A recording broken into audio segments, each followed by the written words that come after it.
여러분 안녕하십니까. 이재명 더불어민주당 대표를 흉기로 습격한 60대 피의자 김모 씨가 구속됐습니다.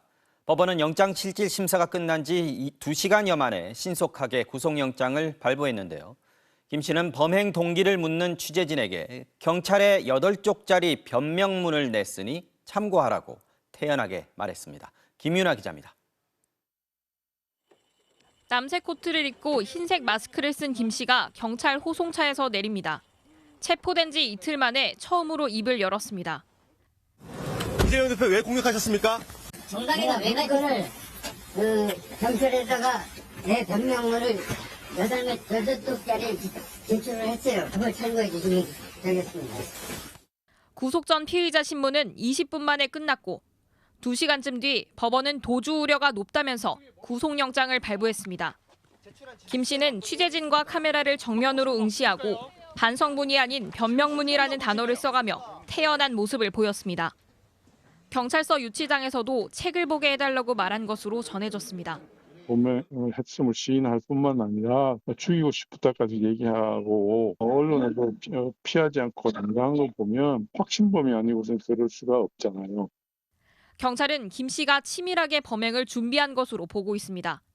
경찰 조사에서 김 씨는 지난 6개월간 6차례에 걸쳐 이 대표를 따라다녔다고 진술한 것으로 알려졌습니다. 지난 1일 이재명 대표가 방문한 경남 김해시 봉하마을에서도 김 씨가 포착되기도 했습니다. 네. 봤어. 이재명 또 나올 거 아닙니까? 그거를 살피고 있는 거야. 김 씨의 신병을 확보한 경찰은 프로파일러를 투입해 추가 보안 수사를 벌일 예정입니다. 또 김 씨의 자택과 사무실에서 압수한 물품 14개를 분석하는 한편 다음 주에는 검찰로 송치할 예정입니다. 경찰은 여야 정당으로부터 김 씨의 당적을 확인했지만 구체적인 내용은 공개하기 어렵고 김 씨가 제출한 변명문의 내용도 밝힐 수 없다고 밝혔습니다. MBC 뉴스 김윤아입니다.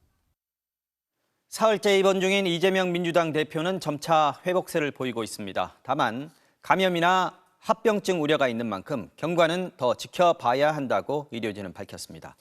서울대병원으로 헬기 이송한 걸 두고 특혜 의혹이 제기된 데 대해서는 서울대병원은 난도 높은 수술이어서 부산대병원 측 요청을 받아들인 거라고 설명했고 부산대병원은 가족들 뜻을 존중했다. 헬기 이송은 가장 나은 방법이었다고 밝혔습니다. 신준명 기자입니다.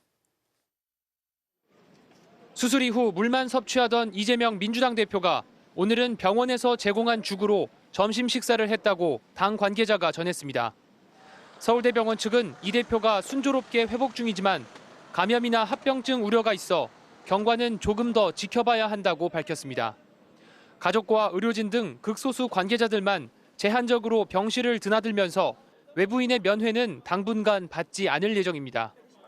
병상에서 당무를 보는 것도 좀 더 시간이 필요하다는 게 당내 관측입니다.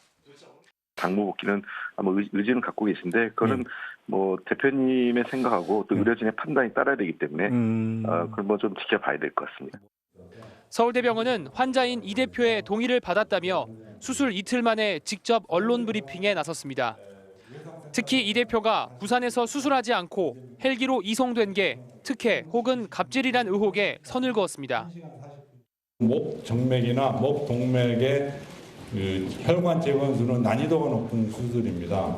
경험 많은 혈관외과 의사의 수술이 꼭 필요한 상황이었습니다. 그래서 우리는 부산대병원의 전원 요청을 받아들였고 이에 대해 부산대병원 권역외상센터장은 먼저 요청한 게 아니었고 일부 의사들이 당장 수술이 필요하다며 이송을 반대하기도 했지만 이 대표 가족들의 뜻에 따라 옮기게 됐다고 밝혔습니다.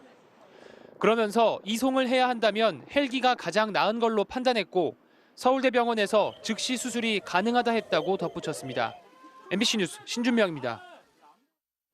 김건희 여사의 주가 조작 의혹과 대장동 50억 클럽 의혹 등을 규명할 이른바 쌍특검 법안이 오늘 국회에서 정부로 넘어갔습니다. 이미 대통령실이 즉각적인 거부권 행사 방침을 공언한 만큼 내일 임시국무회의에서 제2요구안을 의결한 뒤 곧바로 윤 대통령이 거부권을 행사할 걸로 보입니다. 강현섭 기자입니다. 이른바 김건희 여사 특검법과 대장동 50억 클럽 의혹 특검법이 국회 본회의 통과 일주일 만인 오늘 정부로 이송됐습니다. 정부는 내일 오전 9시에 임시 국무회의를 열어 제2요구안을 의결할 전망입니다. 국무회의에서 제2 요구안이 의결되면 윤석열 대통령은 바로 거부권을 행사할 방침입니다. 대통령실 관계자는 이미 거부권을 행사하겠다는 뜻을 분명히 밝힌 상황에서 새롭게 검토할 내용이 있는 것도 아니라며 시간을 끌 이유가 없다고 밝혔습니다. 대통령은 법안이 정부로 이송되는 대로 즉각 거부권을 행사할 것임을 말씀드립니다. 윤 대통령이 주재하는 새해 첫 국무회의는 다음 주인 오는 9일로 예정돼 있습니다. 하지만 대통령 부인이 수사 대상으로 명시된 특검법에 대통령이 직접 대응하는 걸 피하기 위해 내일 임시 국무회의는 총리가 주재할 것으로 전해졌습니다. 대통령실은 이미 정부 국민의힘과 위헌적인 총선용 정쟁 특검이라며 반대 명분을 강조하면서 거부권 행사를 준비해왔습니다. 새해 첫 업무일인 지난 2일엔 국회에서 특검 법안이 이송되면 바로 의결할 수 있도록 당초 오전에 예정돼 있던 국무회의를 오후로 미루면서까지 장관들을 세종청사에 대기시켰습니다. 제1야당 대표가 피습을 당해 병상에 있는 상황에서 거부권 행사 강행이 여론에 미칠 파장을 고려해 시점을 미룰 수 있다는 관측도 제기됐지만 대통령실은 이 대표의 신상 문제와 법안은 별개라고 선을 그었습니다. MBC 뉴스 강현섭입니다. 더불어민주당은 특검법은 국민의 명령이라며 윤석열 대통령은 본인 가족을 위한 거부권 행사를 포기하라고 요구했습니다. 국민의힘은 총선용 악법에 대한 거부권 행사는 당연하다고 강조하면서 가능한 가장 이른 시점에 국회 표결을 실시해야 한다고 주장했습니다. 박윤수 기자의 보도입니다. 국민의 명령이다. 김건희 특검법 즉각 수용하라. 수용하라. 수용하라. 수용하라. 김건희 특검법 등 쌍특검 법안이 정부로 이송됐다는 소식과 함께 더불어민주당은 용산 대통령실 앞에서 긴급 기자회견을 소집했습니다. 국민 저항과 정권 위기 상황을 막고 싶지 않다면 윤석열 대통령과 여당은 거부권 행사를 포기하십시오. 윤석열 대통령이 본인과 가족에 대한 수사를 거부하는 건 이해상충이라면서 거부권을 행사할 경우 헌법재판소에 권한쟁의 심판 청구를 검토하겠다고 압박했습니다. 내일 오전에는 국회 본청에서 민주당과 정의당, 진보당, 기본소득당이 함께 거부권을 규탄하는 기자회견을 열기로 했습니다. 방탄에 올인하는 세력이 비리 비호의 몸통이라는 국민적인 의구심에 대해서 특검 수용으로 떳떳하게 응답해야 할 것입니다. 대통령이 거부권을 행사한 법안이 국회에서 다시 의결되려면 재적의원 과반 출석의원 3분의 2 이상의 찬성이 필요합니다. 지난번 투표와 달리 이름을 밝히지 않는 무기명 투표로 진행됩니다. 국민의힘은 총선을 불과 4개월 앞두고 피의사실 공표 등 독소 조항이 담긴 법안을 받을 수 없다며 오는 9일 본회의에서 즉시 법안을 부결시켜야 한다는 입장을 거듭 밝혔습니다. 당연히 거부권을 행사하고 국회로 오면은 바로 즉시 본회의가 있는 날 표결해야 된다는 게 우리 당의 입장입니다. 하지만 민주당은 이에 응하지 않겠다는 입장입니다. 재표결 시점을 늦출수록 공천에서 탈락하는 여당 의원들의 이탈표를 기대할 수 있다는 계산이 깔려 있습니다. MBC 뉴스 박윤수입니다. 한동훈 국민의힘 비상대책위원장이 취임 후 처음으로 광주를 찾은 자리에서 5.18 정신을 헌법에 수록하는 걸 적극 추진하겠다고 밝혔습니다.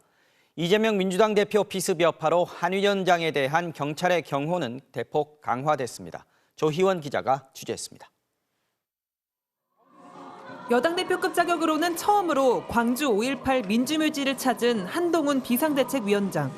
5.18 정신의 헌법 전문 수록에 대해 단순히 동의하는 수준이 아니라 적극 추진하겠다고 강조했습니다. 나중에 제가 반대하면 이 장면을 트십시오. 우리 헌법 전문에 이 5.18 정신이 들어가면 우리 헌법이 훨씬 더 풍성해지고 선명해지고 더 자랑스러워질 것 같은데요. 그 입장이 명확합니다. 민주주의를 지키는 5.18 정신은 대한민국 헌법 정신과 정확히 일치하고 정치 세력 간의 합의라는 숙제는 이미 이루어졌다고 했습니다. 민주주의를 지킨 광주 시민들에겐 부채의식이 아닌 존경심을 갖고 있다. 숙제하는 마음으로 온 게 아닌 진심이라며 내년 총선에서 호남의 지지를 호소했습니다. 솔직히 말씀드리죠. 저는 우리 당은 광주에서, 호남에서 정말 당선되고 싶습니다. 이 나라 정치에 값을 매길 수 없을 정도의 대단한 승리가 될 것이기 때문입니다. 한 위원장은 5.18 민주묘지 참배에 앞서 광주 학생 독립운동 기념탑도 찾았는데 일정 내내 지지자들과 유튜버들이 따라다니며 혼잡한 상황이 벌어지기도 했습니다. 국민의힘은 경호 인력을 최소화해달라 요청했다고 밝혔지만 이재명 민주당 대표 피습 직후라 광주 방문 일정에선 경찰 경호 인력이 대폭 강화됐습니다. 경찰은 기동대 4개 중대를 포함한 경비 인력 400여 명을 배치했고 근접 경호 인력까지 편성했습니다. 한동훈 위원장은 광주에 이어 청주에도 방문해 움직이는 민심, 이른바 스윙보터라는 충북의 마음을 얻겠다며 중도층을 설득할 수 있는 정책을 펼치겠다고 강조했습니다. MBC 뉴스 조희원입니다. 5.18 정신의 헌법 전문 수록은 야당은 물론 윤석열 대통령이 후보 시절 주장한 사안이기도 합니다. 지난해 5.18을 앞두고는 올해 총선에서 개헌 투표를 하자는 야당의 제안이 있었지만 정치적 의도가 깔려 있다는 여당의 반발에 부닥치기도 했습니다. 한동훈 위원장이 오늘 개헌 시점은 언급하지 않았는데 민주당은 여당이 정작 실천 의지는 없으면서 선거에만 5.18 정신을 이용하려는 거라고 주장했습니다. 윤수환 기자가 보도합니다. 한동훈 국민의힘 비대위원장은 5.18 정신을 헌법 전문에 수록한다는 당위성을 강조했지만 시점은 특정하지 않았습니다. 단순히 동의하는 게 아니라 적극적으로 추진합니다. 말씀드린 것처럼 다만 헌법을 개정하는 것은 내용도 내용이지만 그 절차를 지키는 것이 역시 같은 기준으로 중요합니다. 헌법 개정을 위해선 개헌안 발의와 대국민 공고, 국회 의결과 국민투표 과정 등의 절차가 필요합니다. 5.18 정신의 헌법 수록은 문재인 전 대통령도 공약사안으로 제시했지만 실현하지 못했는데 윤석열 대통령 역시 대선 후보 시절 이를 강조했습니다. 당연히 저는 헌법 전문에 헌법이 개정될 때 반드시 올라가야 된다고 제가 늘 전부터 주장을 해왔습니다. 국민의힘 내부에선 지난해 표를 얻으려고 한 말이라는 취지의 발언으로 최고위원 징계 파동을 겪기도 했습니다. 작년 5.18을 앞두고는 올해 국회의원 선거와 함께 개헌을 하자는 이른바 원포인트 개헌 주장 논박이 있기도 했습니다. 다음 총선에서 원포인트 개헌으로 광주 5.18 정신을 헌법 전문에 수록하겠다는 총선하고 같이 하게 된다면 아무래도 민주당에 유리한 이슈일 수밖에 없다. 굉장히 정략적이고. 여당은 개헌을 할 거면 5.18 정신 한 가지가 아니라 다른 사안들도 종합적으로 논의해야 한다는 입장입니다. 원포인트 개헌하는 문제는 조금 고민이 필요한 부분이다. 민주당은 윤석열 대통령 공약도 지키지 않으면서 총선이 다가온다고 뻔뻔하게 5.18 정신을 우려먹으려고 하느냐고 반박했습니다. MBC 뉴스 윤수환입니다.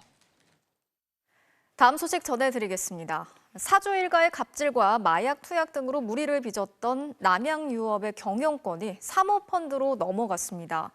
경영권을 두고 벌어진 법적 분쟁에서 홍원식 회장 일가가 최종 패소를 한 건데요. 그동안 말도 많고 탈도 많았던 창업주 일가의 경영이 60년 만에 막을 내리게 됐습니다. 임현주 기자가 전하겠습니다. 코로나 팬데믹 공포가 한창이던 지난 2021년. 한 민간 연구소는 남양유업 불가리스 제품이 코로나19 억제 효과가 있다고 발표했습니다. 제품은 불티나게 팔렸고 주가도 치솟았습니다. 하지만 연구소의 실험은 사람이 아닌 개와 원숭이가 대상이었고 연구비와 발표 비용까지 남양유업이 제공한 사실이 드러났습니다. 남양유업 회장직에서 물러나겠습니다. 자식에게도 경영권을 물려주지 않겠습니다. 총수 일가의 퇴진과 한 사모펀드의 경영권을 매각하는 것으로 비난 여론이 잦아들 즈음 남양유업은 돌연 매각 철회를 선언했습니다. 남양유업과 사모펀드 한행컴퍼니 사이에 소송이 벌어졌고 1심과 2심에 이어 오늘 대법원까지 법원은 한행컴퍼니의 손을 들어줬습니다. 1964년 창업된 남양유업은 우유업계에서 줄곧 2위권을 유지했지만 2013년 대리점에 제품을 강매한 것으로 드러나 불매 운동 대상이 됐습니다. PC만 받아요. PC만 받으라고요. 뭐 했었어요? 응? 당신 얼굴 보면 다 죽여버릴 것 같으니까. 2019년엔 홍원식 회장이 경쟁사 제품을 비방하는 댓글을 달도록 지시한 사실이 드러났고 장남 홍진석 상무의 회사 자금 유용 의혹, 창업주 외손녀인 황하나 씨의 마약 투약, 직원들에 대한 갑질 의혹이 잇따라 폭로되며 기업 이미지는 끝없이 추락했습니다. 대법원 판결로 창업주인 홍 회장 일가는 60년 만에 경영권을 잃게 됐습니다. 경영권을 인수한 사모펀드 한행컴퍼니는 소비자 신뢰를 회복하고 새로운 남양유업을 만들어 나가겠다고 밝혔습니다. MBC 뉴스 임현주입니다. 기업 구조 개선, 워크아웃을 신청한 태영건설의 지주사가 자구책을 내놨지만 채권단에서는 턱없이 부족하다는 비판이 나왔는데요. 여기에 이어서 오늘은 금융당국이 태영의 자구책이 회사가 아니라 오너 일가를 위한 자구책이라고 작심 비판했습니다. 그러면서 이번 주까지 만족할 만한 자구책을 추가로 내놓으라고 압박했습니다. 김현지 기자가 취재했습니다. 단지 그냥 열심히 하겠으니 도와달라고 하는 취지로만 말씀을 하신 것으로 이해합니다. 태영그룹의 알맹이 없는 자구책을 보고받은 채권단의 반응은 싸늘했습니다. 오늘 이복현 금융감독원장은 더 원색적인 말로 오너 일가의 지주사 TY홀딩스를 비판했습니다. 태영건설의 자구계획이 아닌 오너 일가의 자구계획 같다는 평가를 했고 워크아웃 신청 당시 뼈를 깎는 자구 노력이라 언급했지만 남의 뼈를 깎는 노력이라고 직격탄을 날렸습니다. 워크아웃 신청 시 약속한 최소한의 자구책이 시작 직후부터 지켜지지 않고 있는 데에 대해서 우려와 경각심을 갖고 지켜보고 있습니다. 태영건설이 과거 1조 원 넘는 이익을 얻었는데 상당 부분이 총수 일가의 재산 증식에 기여했다며 윤 회장 일가에 날을 세웠습니다. 앞서 TY홀딩스는 워크아웃의 자구 노력으로 자회사 태영인더스트리를 매각해 1,549억 원의 자금을 마련했지만 정작 태영건설에는 400억 원가량을 지원하는 데 그쳤고 사주 일가가 소유한 TY홀딩스의 연대보증 등을 해소하기 위해 1,000억 원가량을 남겨뒀습니다. 오너 일가가 장악한 지주사의 손실은 최대한 줄이고 대부분의 손실을 채권단에게 떠넘기려 한다는 비판이 쏟아졌습니다.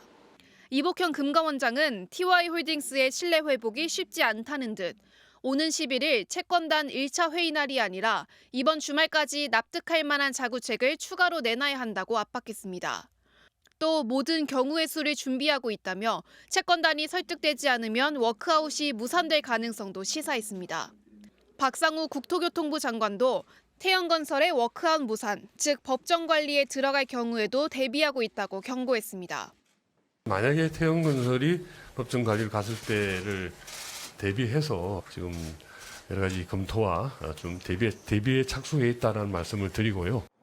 채권단에 이어 정부 당국의 압박이 거세지는 가운데 TY홀딩스는 뒤늦게 채무를 추가 상환했다고 밝혔습니다. 태영인더스트리 매각 대금 가운데 259억 원을 어제자로 태영건설에 지원했고 윤세영 창업회장의 사재 38억 원과 아들 윤성민 회장의 지분 매각 대금 416억 원을 태영건설에 투입했다고 설명했습니다. 어제 급등했던 TY홀딩스와 태영건설의 주가는 오늘 각각 8%와 5% 하락했습니다. MBC 뉴스 김현지입니다. 일본 이시카와 지역에 규모 7.6의 강진이 발생한 지 나흘째. 현재까지 집계된 사망자는 84명으로 늘었습니다. 실종자도 계속해서 늘고 있는 상황이고 인명구조의 골든타임도 지나면서 인명피해가 더 늘어날 것으로 우려되고 있는데요. 특히 노인들이 많이 살고 있는 산간 마을과 오래된 주택에서 사망자와 실종자가 속출하고 있습니다. 현영준 특파원이 현장을 취재했습니다. 규모 7.6, 강진의 직격탄을 맞은 이시카와 현에선 오늘도 시신들이 발견되면서 사망자는 84명이 됐고 실종자도 79명으로 늘었습니다. 와지마 시내에서 만난 한 주민은 연락이 닿지 않는 지인이 걱정입니다. 近くに私の先輩がいましてね、それで連絡してもなかなかつながらなかったです。で心配でいろいろ探すんですけども 특히 산간 마을과 전통 주택에서 인명 피해가 속출했습니다. 예, 이곳은 이시카와현 노토반도 북쪽의 한 마을입니다. 당시 강한 지진의 충격으로 흙이 산 중턱에서부터 쏟아져 내려 이 마을을 덮쳤는데요. 주택 10여 채가 그대로 무너지거나 파묻혔습니다. 오늘부터 이 마을에 구조대가 도착해 구조 활동에 나서고 있지만 소방관들조차 매몰된 주택 아래에 사람이 있었는지 여부를 알 수 없는 상황입니다. 무너진 주택을 자세히 들여다보면 일본 전통 방식인 흙벽 목조 가옥이 많았는데 일본 언론들은 이 때문에 지진 충격을 견디지 못했다고 분석했습니다. 피해 지역이 광범위해 복구 작업이 더딘 점도 추가 피해 우려를 더하고 있습니다. 지진 발생 나흘이 지났지만 곳곳에 무너진 건물과 산사태 흙더미가 방치되고 있기 때문입니다. 강한 지진의 충격으로 1톤이 넘는 석상 조형물이 그대로 쓰러지면서 전신줄을 덮쳤는데요. 당시 상황이 얼마나 심각했는지를 보여주고 있습니다. 이런 상황에서 모레부터 또 경보급 폭우가 예보돼 가까스로 뚫은 긴급 도로가 언제 막힐지 모르는 상황입니다. 지금도 식량과 물이 공급되지 않는 대피소가 적지 않은 탓에 한 식당 주인은 피난민들에게 줄 음식을 직접 만들고 있었습니다. 道路の状態が大変悪く、輸送も大変困難になっております。ご飯を食べれない人がたくさんいるからです。 이시카와현은 현재 1,000명 이상의 주민들이 고립돼 있다고 밝혔습니다. 그러나 도로는 물론 바닷가 접안 시설까지 파괴돼 구조 활동은 여전히 난항을 겪고 있고 생존율이 급감하는 이른바 골든타임 72시간은 안타깝게 흘러갔습니다. 이시카와현에서 MBC 뉴스 현영준입니다.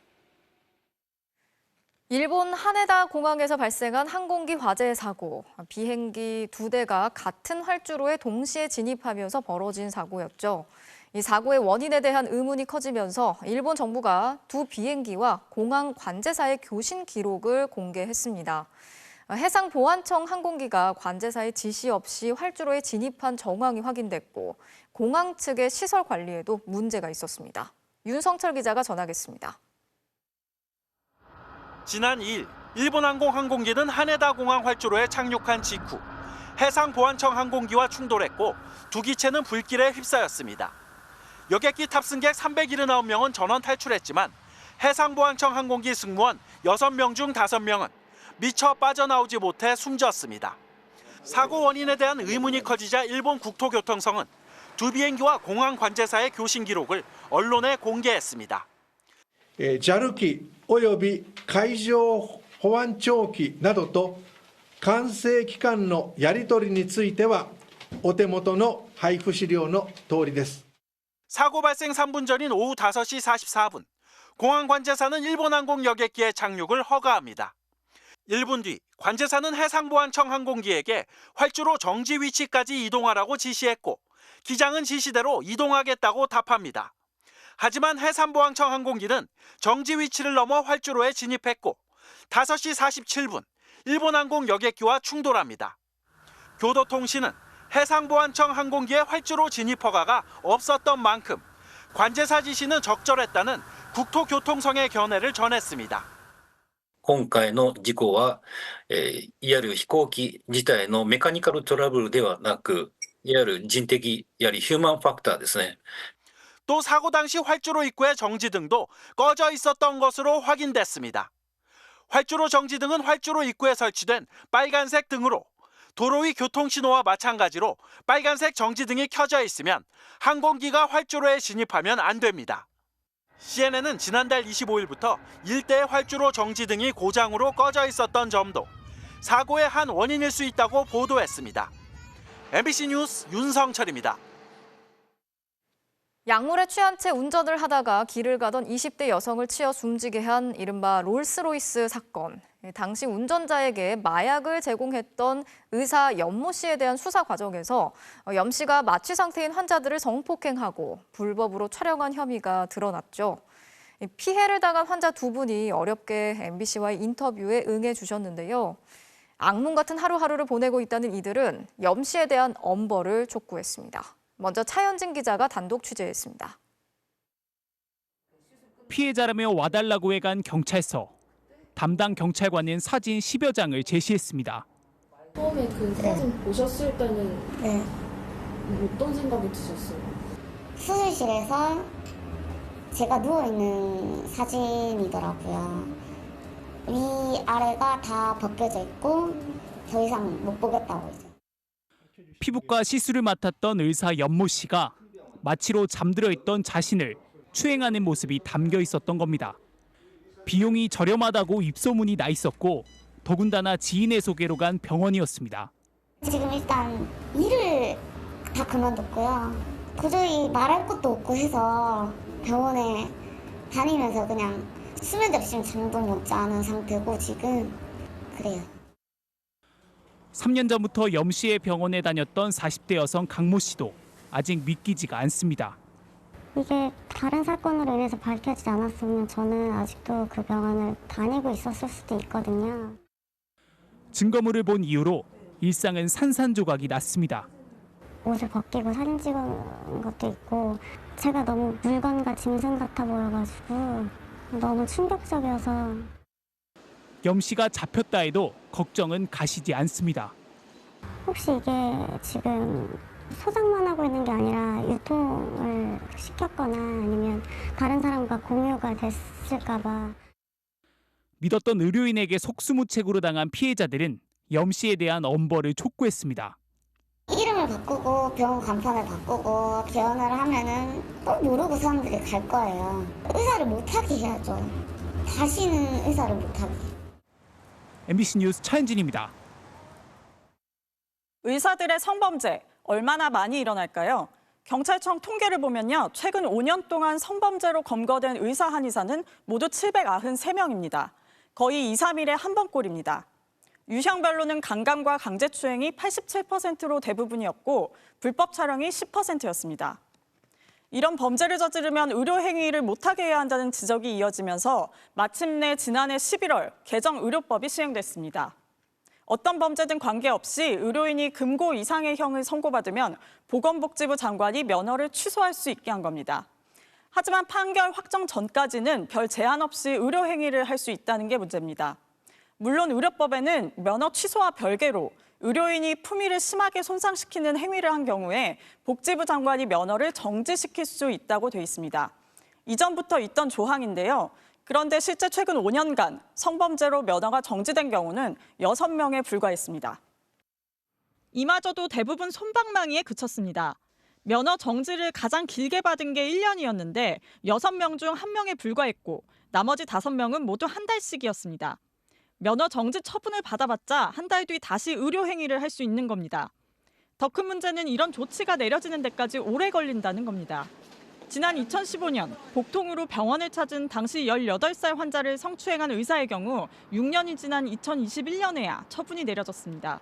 누가 보더라도 명백한 성범죄 같은 경우에는 일단은 의료행위를 못하도록 일단 정지를 바로 시키는 게 필요한 것 같고요.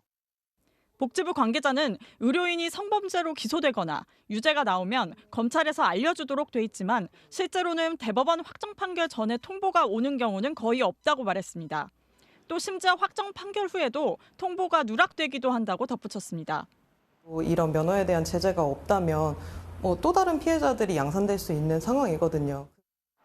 의사협회는 차라리 협회 차원에서 직권으로 문제 의사들을 징계할 수 있는 자율 징계권을 달라고 주장하고 있습니다. 이에 대해선 제 식구 감싸기를 우려하는 반론도 만만치 않습니다. 그래서 아예 외부 전문가 등을 포함한 별도의 위원회를 만들어야 한다는 주장도 나옵니다. MBC 뉴스 이혜리입니다. 정부가 어제 일부 공개했던 올해 경제정책 방향의 자세한 내용을 발표했습니다. 고물가로 소비와 투자가 침체된 상황을 감안해 올해 경제 성장률을 2.2%로 더 낮춰 잡았는데요. 물가 안정과 내수 활성화, 반대 방향으로 뛰는 두 마리 토끼를 모두 잡기 위한 정책을 추진하게 됐습니다. 먼저 고재민 기자가 보도합니다. 정부는 올해 경제 성장률을 이전 전망치보다 0.2%포인트 낮춘 2.2%로 설정했습니다. 수출이 회복세를 보이곤 있지만 물가 안정 속도가 더디고 내수가 침체된 상황입니다. 특히 상반기 중 내수와 건설 투자 부진 그리고 3%대 물가가 이어지며 민생의 어려움이 가중될 전망입니다. 정부는 올해 경제정책 목표를 민생경제 활력으로 정하고 우선 물가 안정을 위해 예산 10조 8천억 원을 쓰기로 했습니다. 특히 물가를 올린 주범으로 지목된 과일값을 잡기 위해 21개 수입과일 등의 관세를 면제하거나 내리기로 했습니다. 전기와 가스 등 공공요금도 상반기에는 동결한다는 계획입니다. 소비를 촉진하기 위해 상반기 카드 사용액 증가분은 20% 소득공제를 적용하고 노후차를 바꾸면 개별 소비세를 70% 내려주기로 했습니다. 다만 물가 안정과 내수 회복이라는 상반된 목표를 동시에 추진한다는 우려도 나오고 있습니다. 여러 가지 바우처 같은 거 뿌려가지고 이제 내수 진작하겠다고 하고 사실 물가 안정에 좀 더 초점을 맞춰야 되는 상반기 정책 기조하고 약간 상충되는 측면이 있습니다. 또 예산 집행을 상반기에 집중시키는 게 4월 총선을 염두에 둔 게 아니냐는 지적도 나왔습니다. 총선용 아니냐 이런 비판도 나오고 있습니다. 민생의 체감 측면에서 보면은 상반기가 굉장히 어렵다. 그래서 정치 일정과 관계없이 저희가 경제 흐름만 봤을 때 그렇게 판단을 한 것입니다. R&D 예산 삭감에 대한 비판을 의식한 듯 기업의 일반 분야 R&D 투자 증가분에 대한 세액 공제를 한시적으로 10%포인트씩 확대하기로 했습니다. MBC 뉴스 고재민입니다. 정부는 얼어붙은 부동산 경기와 지역 경제를 살리기 위한 방안도 내놨습니다. 대표적인 게 1주택자가 인구 감소 지역에 집을 하나 더 사더라도 1주택자 혜택을 유지해 주겠다는 겁니다. 정동욱 기자가 전해드립니다. 정부가 내놓은 부동산 활성화 방안은 이른바 세컨홈 프로젝트입니다. 1주택자가 인구 감소 지역에 주택을 추가 구입할 경우 다주택자에서 제외시켜주는 겁니다. 재산세와 종합부동산세 등의 중과세를 피할 수 있습니다. 관광지인 양양과 삼척, 태안과 부안, 진도 등 해안 대부분 지역과 부산 구도시민 동구와 서구 영도구, 대구 남구, 서구 등 인구 감소 지역 89곳이 혜택을 받습니다. 공시가 3억 원 이하의 지역 주택을 사면 1가구 2주택 양도세 중과에서 제외했던 기존 혜택을 더 확대한 것입니다. 지방 이주를 독려하기보다 휴가나 주말을 보낼 수 있는 별장을 만드는 게 경제 살리기에 더 낫다는 판단입니다. 지역 경제 활성화 차원에서 주택 구입 인센티브, 관광 활성화, 외국인 유입 촉진 등 인구 감소 지역 부활 3종 프로젝트를 추진하겠습니다. 임차인 보호와 청년과 신혼부부에 대한 지원도 확대됩니다. 전세 사기 피해 임차인들이 거주 중인 3억 원 이하 소형 저가 주택을 매입하면 취득세를 감면해주고 주택 청약 시 무주택자 지위도 유지시켜줍니다. 또 지난해 1월 이후 출생한 아이가 있다면 시중보다 3%포인트 낮은 금리의 신생아 특례 전세자금 대출을 3억 원 한도로 지원받습니다. 중소기업 재직 청년에 대한 임차 보증금 지원도 기준을 전세금 3억 원 이하로 높이고 대출 한도를 2억 원까지 늘렸습니다. 건설 산업 위기를 감안해 60조 원대 공공투자의 절반 이상도 상반기에 집행합니다. 이 밖에 지역 건설 투자를 유도하기 위해 개발이익의 25%를 징수하는 개발 부담금을 면제하고 학교용지 부담금도 50% 감면하기로 했습니다. 또 프로젝트 파이낸싱, PF 연착륙을 위해 사업성은 있지만 유동성 공급에 어려움을 겪는 사업장은 LH가 직접 매입해 정상화시키기로 했습니다. MBC 뉴스 정동욱입니다. 윤석열 대통령은 새해 첫 정부 부처 업무 보고를 민생 토론회 형식으로 열었습니다. 대통령이 직접 국민과 소통하겠다는 취지입니다. 그러나 행사 대부분이 비공개로 진행됐고 참석한 시민들을 어떻게 선정했는지 밝히지 않아 소통의 의미를 제대로 살렸는지 아쉬운 목소리가 나옵니다. 이용주 기자입니다. 오늘 경기도 용인에서 열린 대통령실 주최 민생 토론회. 윤석열 대통령 주변으로 중소기업인과 대학생, 주부 등 시민 70여 명이 둘러앉았습니다. 한덕수 총리와 각 부처 장관들도 필기구를 들고 참석자들 사이에 자리 잡았습니다. 제가 정부와 국민 사이에 핵이 터져도 깨지지 않을 만한 아주 두툼한 그런 콘크리트 벽이 있다고 하지 않았습니까? 그거를 깨야 됩니다. 대통령실은 새해 정부 업무 보고를 이처럼 열린 토론 형식으로 저출산, 일자리 등을 주제로 10차례 정도 진행하겠다고 밝혔습니다. 분야에 맞는 현장을 찾아 시민들을 참여시켜 민생 중심, 소통 강화 취지를 구현하겠다는 겁니다. 종래와 같이 부처 중심으로 할 것이 아니라 부처 칸막이를 전부 없애고 국민들이 관심 가질 수 있는 과제별, 주제별로. 하지만 오늘 토론회에서 언론의 현장 취재가 허용된 건 6분 45초 분량의 대통령 모두 발언까지가 전부였습니다. 1시간 반이 넘는 이후 행사는 비공개로 전환됐습니다. 온라인으로 참여한 시민이 60명이나 됐지만 인터넷 생중계도 없었습니다. 대통령실 관계자는 토론에 참가한 시민들의 경우 각 부처의 할당에 섭외했다면서 뒷말이 나오지 않는 사람으로 다 고르도록 했다고 말했습니다. 윤 대통령에게 질문할 사람은 대통령실이 직접 선발했다고 덧붙였습니다. 또 대통령 행사의 경우 관례적으로 모두 발언만 취재를 허용해왔으며 토론회 전체 장면은 내일 KTV 국민방송을 통해 방송하겠다고 밝혔습니다. 지난해 11월 윤 대통령 주재로 열린 비상경제 민생회의에선 소상공인 자격의 한 참석자가 매출 100억 원이 넘는 중소기업 대표로 드러나 논란이 되기도 했습니다. MBC 뉴스 이용주입니다.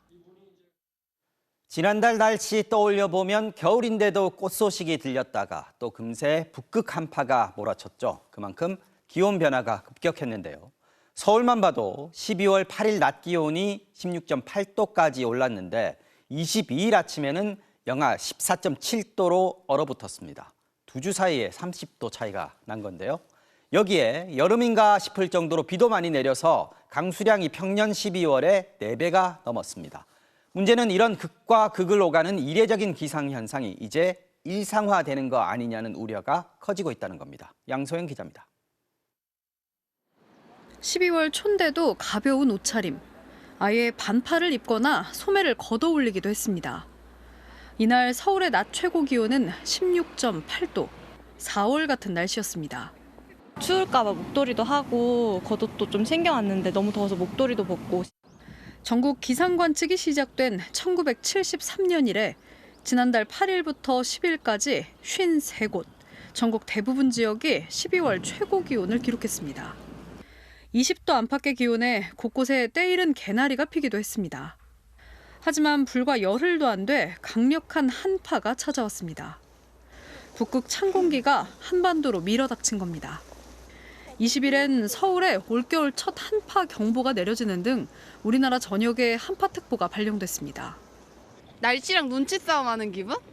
롱패딩을 꺼내서 입으려고 그러면 날씨가 조금 따뜻해지고 넣을까 하면 다시 추워지고. 기상청은 지난달 전국 평균 기온이 가장 높았던 날과 가장 낮았던 날 기온차가 20.6도로 전국 기상관측 이후 가장 큰 변동폭을 나타냈다고 밝혔습니다. 지난달 이례적인 현상은 이뿐만이 아니었습니다. 지난 12월 전국 강수량은 103mm, 평년의 8배의 비가 내리며 역대 12월 강수량 1위를 기록했습니다. 마치 여름처럼 하루 30mm씩 비가 오며 전국 42개 지역에서 12월 일강수량 최대치를 경신했습니다. 눈도 평균 6.5일 내려 평년 12월보다 1.3일 더 자주 왔습니다. 전반적으로 온난화가 되면서 이런 날씨의 변화가 좀 커지는 거는 잘 알려져 있거든요. 한 계절 안에서도 변동성이 되게 커지거든요. 지난해 전국 평균 기온은 13.7도로 기상 관측 이래 가장 높았습니다. MC 뉴스 양소연입니다. 오늘 아침 세종시에 있는 다리 두 곳에서 차량 30여 대가 연쇄 추돌해 14명이 다쳤습니다. 도로 위 살얼음과 짙은 안개 탓에 사고가 커졌습니다. 김성국 기자가 취재했습니다. 자욱한 안개 속에 차량 여러 대가 뒤엉켜 있습니다. 부서진 차량 잔해가 널브러져 있고 사람들은 보호 난간 밖으로 서둘러 몸을 피합니다. 이제 브레이크 밟고 간신히 서갖고 손님들 타고 있었는데 같이 내려갖고 저 단 밖으로 넘어갔죠. 비슷한 시각 인근의 또 다른 다리, 하얀 살얼음이 낀 도로 한쪽에 부서진 차량이 줄지어 서 있습니다. 오늘 새벽 5시 20분쯤 세종시 세종동에 있는 다리 두 곳에서 각각 차량 27대와 12대가 연쇄 추돌했습니다. 현장에 도착해 사고를 수습하던 경찰차 2대도 크게 부서졌습니다. 뒤에서 계속 미끄러져 돌진하는 차들을 피할 수 없었습니다. 아예 저 불러가 있으니까 미끄러지면 브레이크 잡고 있었어요. 이 사고로 운전자와 승객 14명이 다쳐 병원으로 옮겨졌습니다. 아수라장이 된 사고 현장에는 여전히 짙은 안개와 함께 도로가 미끄러운 상황입니다. 전날 0.5mm의 비가 내렸고 새벽에 약한 눈발까지 날리면서 기온도 영하 6도로 떨어지자 다리는 거대한 얼음판으로 변했습니다. 새로 개통된 다리에는 염수 분사나 열선처럼 도로 결빙을 막기 위한 장치가 없었습니다. 다리의 위 그 부분에서 아마 그 습하고 안개가 좀 많이 끼는 지역이다 보니까 시야거리도 안 나왔고 또 노면도 사실상 도로 산울음 현상이 있었고. 세종시는 밤사이에 결빙이 우려되는 도로를 순찰했다고 밝혔지만 사고를 막진 못했습니다. MBC 뉴스 김성국입니다. 오늘 사고는 큰 비나 눈 때문에 발생한 게 아니었습니다. 갑자기 낮아진 기온으로 생긴 블랙 아이스 탓이 컸는데요. 도로 위 살얼음 얼마나 위험한지 또 어떻게 대처해야 하는지 구나연 기자가 취재했습니다. 흔히 도로 위 복병으로 불리는 블랙아이스는 겨울철 내린 눈과 비가 갑자기 내려간 기온에 얇은 빙판으로 변하는 현상을 말합니다. 공기 중 매연이나 먼지가 함께 뒤엉켜 검은색을 띠다 보니 아스팔트와 비슷해 얼핏 젖은 도로처럼 보입니다. 그만큼 대비가 쉽지 않습니다. 한국교통안전공단이 빙판길 위에서 차종과 속도에 따른 제동거리를 실험한 결과에 따르면 승용차는 시속 30km로 달리다 섰을 땐 제동거리가 10.7m였지만 시속 50km였을 땐 33.2m, 시속 60km는 49.9m까지 늘어났습니다. 무겁고 큰 차일수록 당연히 제동거리도 늘어납니다. 화물차는 시속에 따라 제동거리가 12.4m에서 77.8m까지 늘었지만 버스는 17.5m에서 118.7m까지 늘어났습니다. 마른 도로를 같은 속도로 달릴 때보다 제동거리는 100m 이상 차이가 납니다. 실제로 2018년부터 5년간 결빙으로 일어난 교통사고는 총 4,609건, 사망자는 100건당 2.3명 발생해 결빙이 아닌 경우보다 약 1.5배 높았습니다. 특히 차들이 속도를 내는 고속도로 결빙 사고는 100건당 사망자가 16.1명까지 치솟았습니다. 전문가들은 감속 운전과 차량 간 거리 유지가 필수라고 입을 모읍니다. 또 국가와 지자체가 보다 적극 상습 결빙 구간을 안내해야 한다고도 강조했습니다. 안내 표지를 통해서 정보를 미리 주고 요즘 다들 내비게이션을 사용을 하시기 때문에 운전자들이 그 지역을 통과하기 전에 미리 좀 감지를 하고 이렇게 조심할 수 있도록. 현재 우리나라의 결빙 교통사고 다발 지역으로 선정된 지역은 총 56개소에 달합니다. MBC 뉴스 구나연입니다. 자, 서울의 한복판, 서울역과 명동 사이의 도로는 그렇지 않아도 많이 붐비는 곳입니다만 최근 출퇴근 시간만 되면 이 일대에서 큰 난리가 났다고 할 정도로 극심한 혼잡이 빚어지고 있다고 합니다. MBC에도 최근 불편을 호소하는 시민들의 제보가 많이 들어왔는데요. 왜 이런 상황이 벌어지는 건지 지금 현장에 나가 있는 취재 기자를 불러보겠습니다. 자, 변윤재 기자, 명동에 가 있는 거죠? 지금 퇴근 시간을 벗어날 시간이긴 한데요. 도로 상황이 어떻습니까?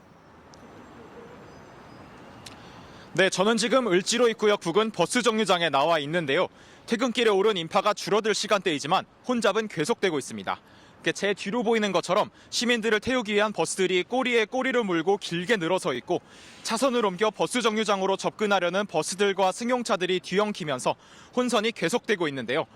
인도에선 버스 노선이 적힌 표만 아래에 줄을 선 시민들과 오가는 시민들이 뒤엉켜 매우 혼잡합니다. 들어보시죠. 서로 좀 부딪히고 하다 보면 실랑이도 좀 벌어질 수 있고 또 줄이 또 워낙 서 있다 보니까 어느 줄이 어느 번호인지 헷갈릴 때도 있거든요. 이곳에서 비롯된 정체 탓에 서울역과 숭례문 일대까지 혼잡이 발생하면서 서울역에서 숭례문까지 정류장 2개 구간, 약 1km를 버스가 이동하는 데 1시간 이상 걸리는 일이 퇴근 시간마다 반복되고 있습니다. 걸어서도 10분이면 가는 거리입니다. 이 때문에 관할 경찰서에 들어오는 관련 민원만 하루 평균 80여 건에 달할 정도입니다. 버스 기사들도 답답하긴 마찬가지입니다. 정류장은 좁은데 정류장 길이도 짧은데 줄을 전부 세워가지고 하다 보니까 결국 3대씩 승하차를 못하니까 승하차 시간이 오래 걸리는 거죠. 인근 정류장까지 포함해 이 일대를 지나는 광역, 간선 버스 노선은 56개에 달합니다. 시민들과 버스기사들은 이번 대란이 지난달 26일 서울시가 이렇게 노선별 표말을 설치한 것과 무관하지 않다고 입을 모았습니다. 가뜩이나 통행량이 많아 복잡한 곳인데 도착순이 아닌 노선별로 지정된 자리에서만 승하차가 가능하게 바뀌면서 혼란이 가중됐다는 주장입니다. 저 입갑판 쓰기 전하고 체감적으로 실질적으로 시간 보면은 한 40분 정도 더 기다려요. 그럼 늦어도 한 15분에서 20분이면 여기 와서 타고 갔어요. 근데 지금은 1시간 정도 기다려야 돼요. 서울시는 시민들이 버스를 잡기 위해 뛰어다니는 일이 많아 안전을 위해 편말을 설치했다고 밝혔습니다. 또 편말이 정체에 영향을 준 건 맞지만 근본적으로는 경기광역버스가 너무 많이 도심으로 들어오고 있는 게 원인이라고 주장했습니다. 여기에 지난해 말부터 광역버스 입석 탑승이 금지되면서 운행 대수가 급증했다며 노선 관리 권한을 가진 경기도와의 협력 없이는 문제 해결이 어렵다고 설명했습니다. 지금까지 소공동에서 전해드렸습니다. 고속도로 한복판에서 한 40대 남성이 갑자기 몰던 차를 세우고 30분 동안 난동을 부렸습니다. 자칫 2차 사고로 이어질 수 있는 위험한 상황이었는데 경찰이 이 남성을 현행범으로 체포하고 응급 입원 조치를 했습니다. 김은초 기자가 당시 상황을 취재했습니다. 고속도로를 달리던 차량들이 갑자기 한꺼번에 멈춰섭니다. 1차로를 달리던 화물차가 방향을 틀어 길을 막은 겁니다. 화물차 운전석에서 내린 남성은 다른 차량을 향해 돌을 던지고 중앙분리대로 달려들었습니다.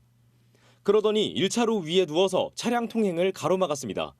고속도로에 머리를 조아리고 막 하는 거 봐서는 저는 약 먹었다. 불법적인 일을 뭐를 한 거다. 남성은 30분 동안 난동을 부리며 차량 2대를 부수고 말리던 도로공사 직원도 폭행했습니다. 안심을 시키려고 접근해서 설득을 시키려고 하는데 갑자기 그분이 이제 주먹을 휘두르면서 저희 안전순찰원의 눈 주위에 상처를 내는 그런 상황이었어요. 신고를 받고 출동한 경찰은 이 남성을 현행범으로 체포하고 응급 입원 조치했습니다. 마약을 투약하거나 정신병력은 없는 것으로 조사를 했습니다. 경찰 조사에서 가족들은 이 남성이 한 달 전부터 이상한 행동을 보이기 시작했다고 진술했습니다. 경찰은 응급 입원 치료가 끝나는 대로 정확한 범행 동기를 조사할 예정입니다.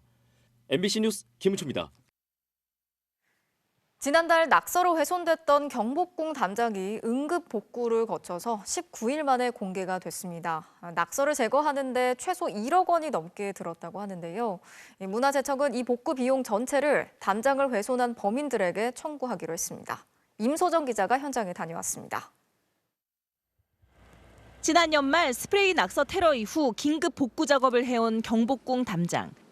19일 만에 가림막을 걷어내고 깨끗한 모습으로 돌아왔습니다.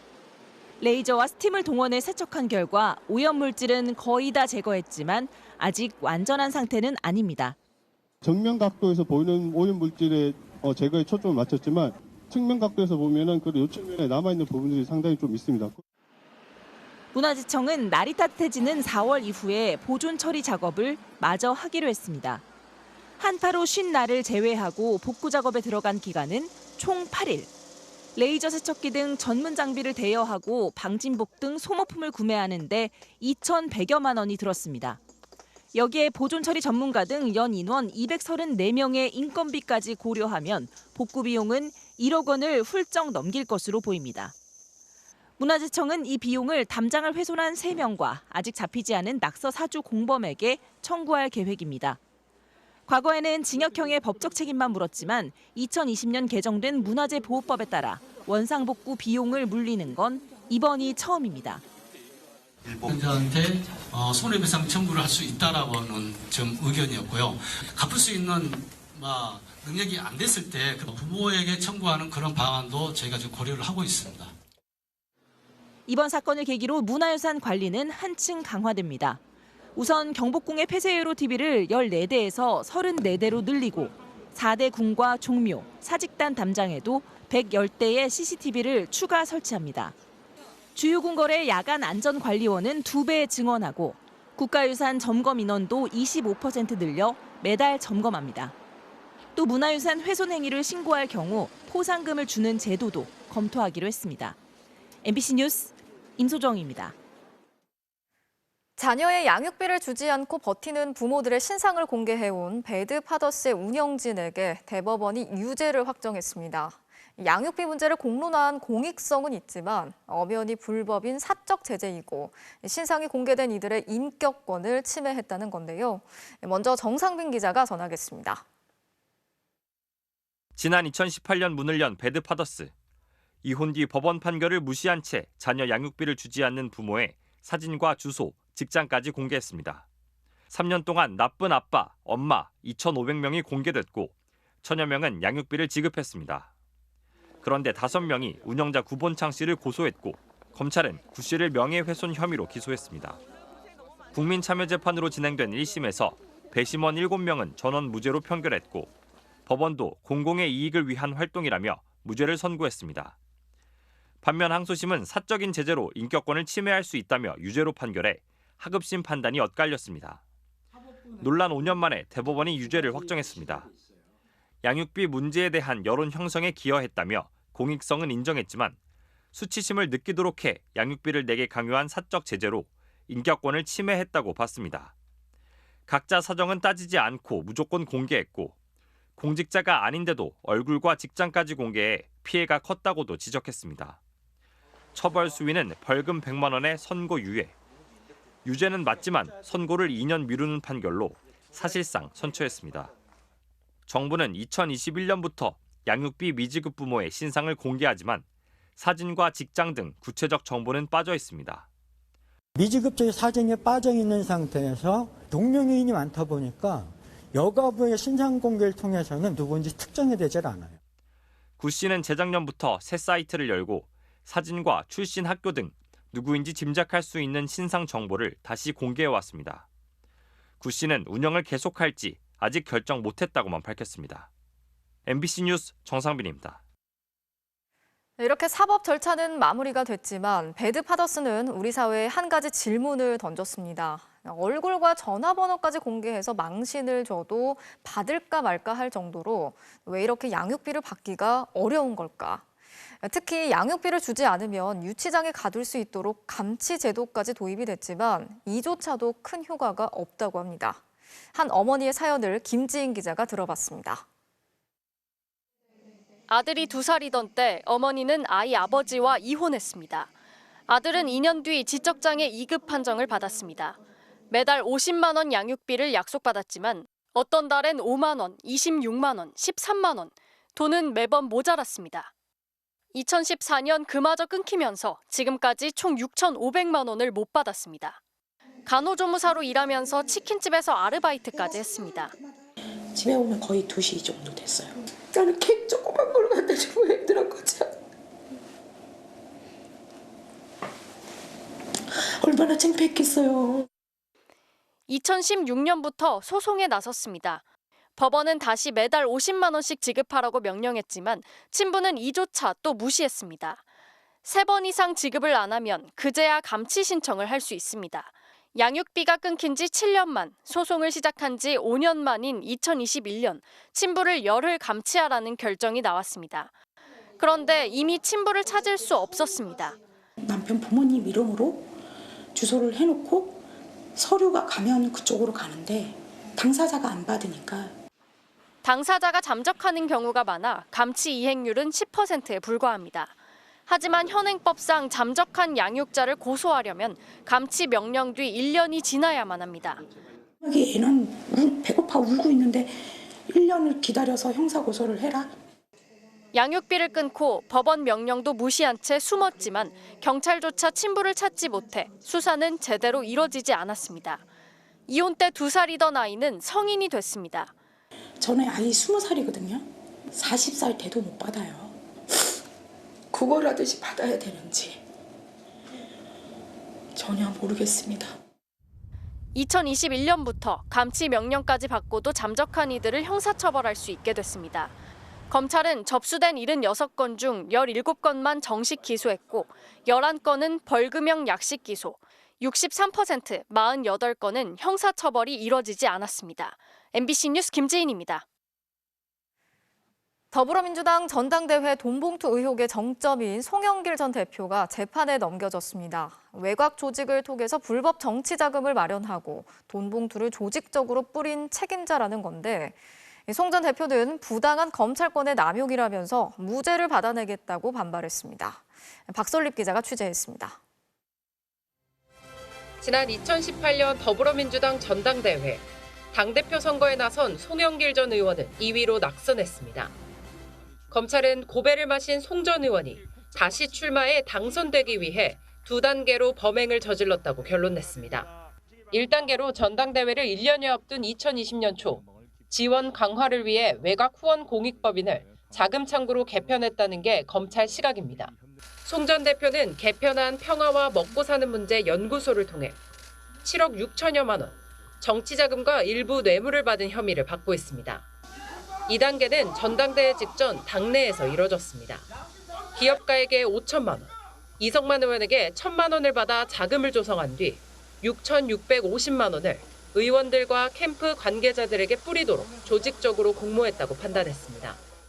9달간 수사를 벌여온 검찰은 정경유착과 금권 선거의 진상을 밝혀내 최대 수혜자인 송영길 전 대표에게 최종 책임이 있다는 점을 확인했다고 강조했습니다.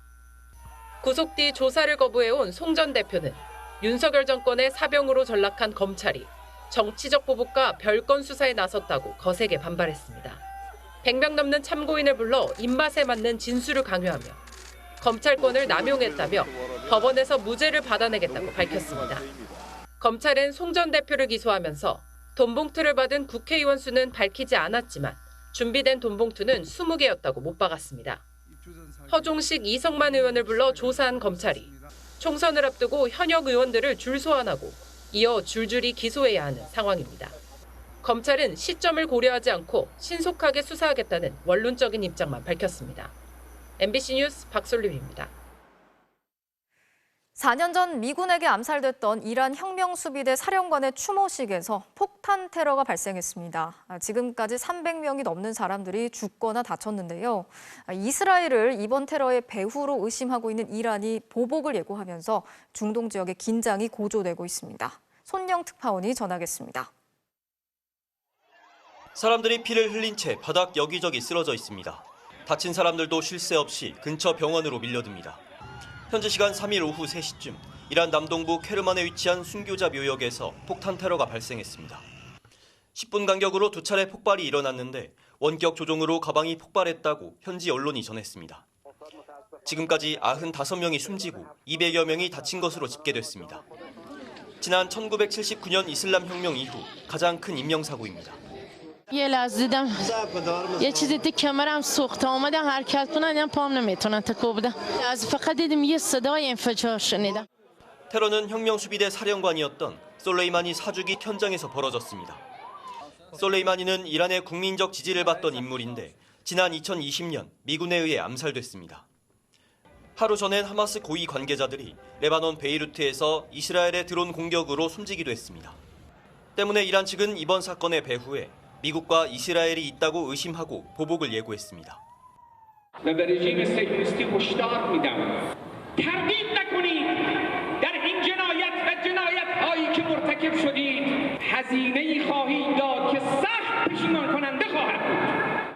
분위기가 격화되자 미국은 즉각 이번 사건이 자신들과는 상관없다면서 IS의 소행일 가능성을 제기했습니다. 이스라엘 역시 동맹국들에게 자신들의 소행이 아니라고 해명했다는 외신 보도도 나왔습니다. 이란의 보복 경고가 단순히 엄포에 그치지 않을 수도 있다는 전망이 나오고 있습니다. 팔레스타인 가자 지구에서 시작된 중동의 불길이 이웃 나라들로 옮겨붙진 않을지 전 세계가 긴장하고 있습니다. 파리에서 MBC 뉴스 손령입니다. 축구대표팀은 아시안컵을 대비한 현지 적응 훈련에 돌입했습니다. 손흥민, 황희찬 등 유럽파 선수들도 합류해 첫날부터 몸을 풀었습니다. 그젯밤 아랍에미리트로 떠난 대표팀. 10시간이 넘는 비행 끝에 아침 일찍 현지에 도착했는데요.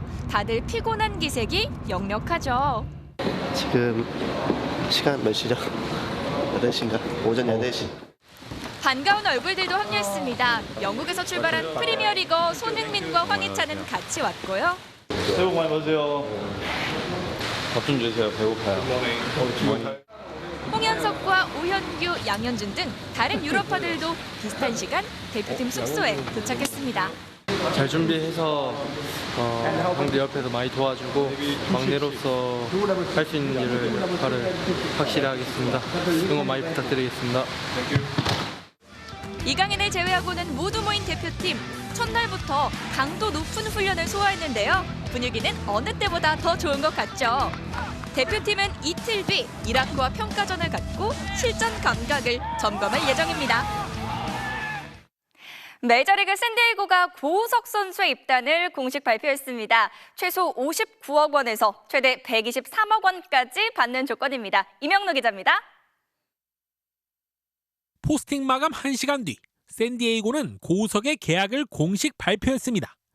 SNS엔 샌디에이고에 온 걸 환영한다는 한글 문구와 고우석의 유니폼 합성 사진을 올렸고 KBO 리그 호투 장면과 함께 고우석의 성 고를 이용한 재치 있는 문구까지 선보였습니다.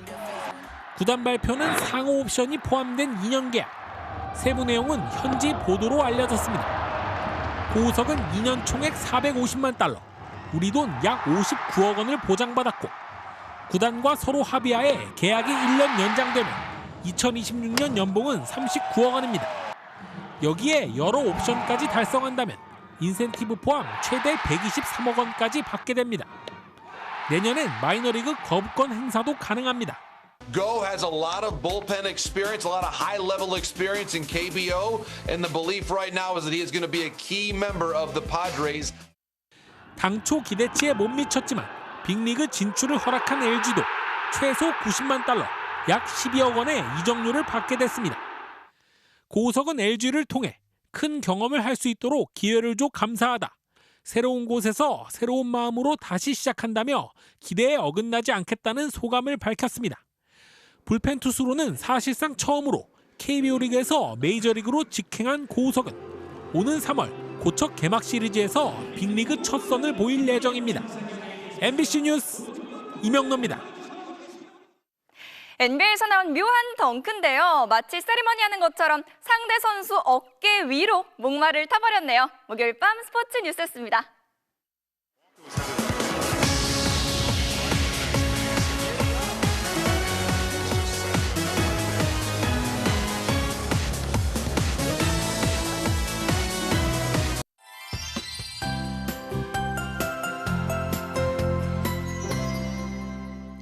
강추위가 힘을 쓰지 못하는 사이에 비구름이 자주 생겨나고 있습니다.